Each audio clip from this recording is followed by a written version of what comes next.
ल दाइ हामी कहाँ छौँ अहिले हामी चाहिँ वाखानगन युनिभर्सिटी एन्ड रिसर्च सेन्टरको दाइले चाहिँ मलाई वाखानगन युनिभर्सिटी पुरै घुमाउँदै हुनुहुन्छ यो मेन बिल्डिङ हो यो चाहिँ फोरम हो यो चाहिँ मेन एडमिनिस्ट्रेटिभ बिल्डिङ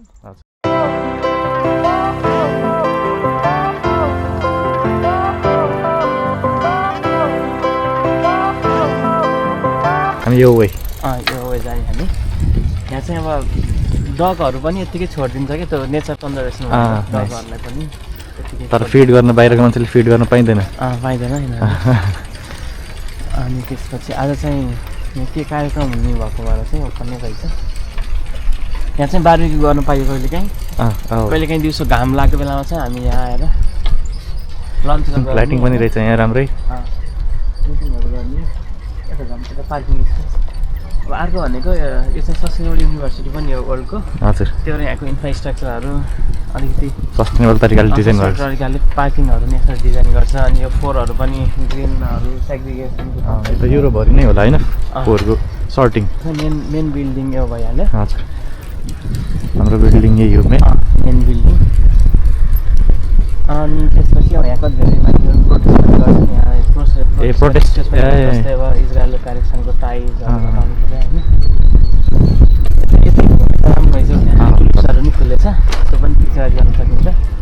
अनि यहाँ चाहिँ डगहरू यत्तिकै छोडिदिन्छन् आफै नेचरले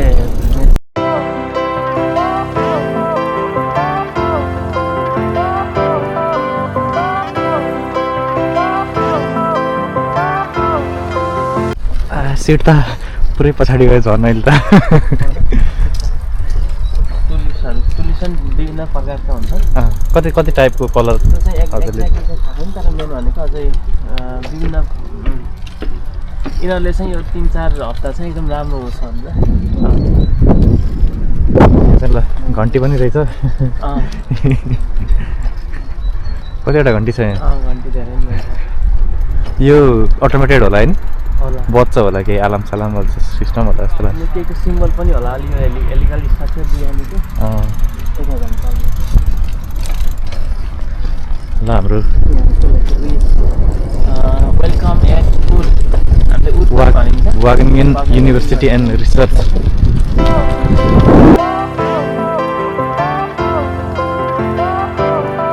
चाहिँ कस्तो हुनुपर्छ ओके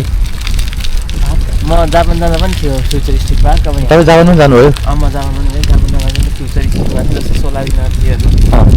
अनि इन्सेक्टको हाउसहरू बर्डको नेस्टहरू यो चाहिँ हाम्रो अर्को बिल्डिङ अहिले पनि साइन्टिस्टको पिक्चर होला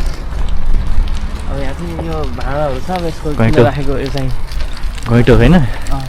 वर्ल्ड वारहरू सिग्निफाई गरेको चाहन्छु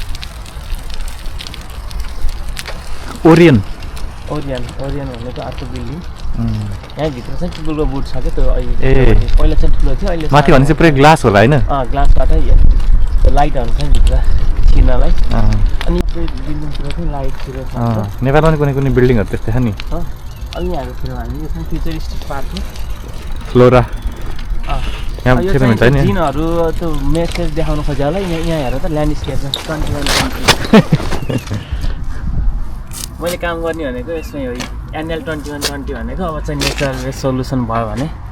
अब 1 इयर 100 इयर पछि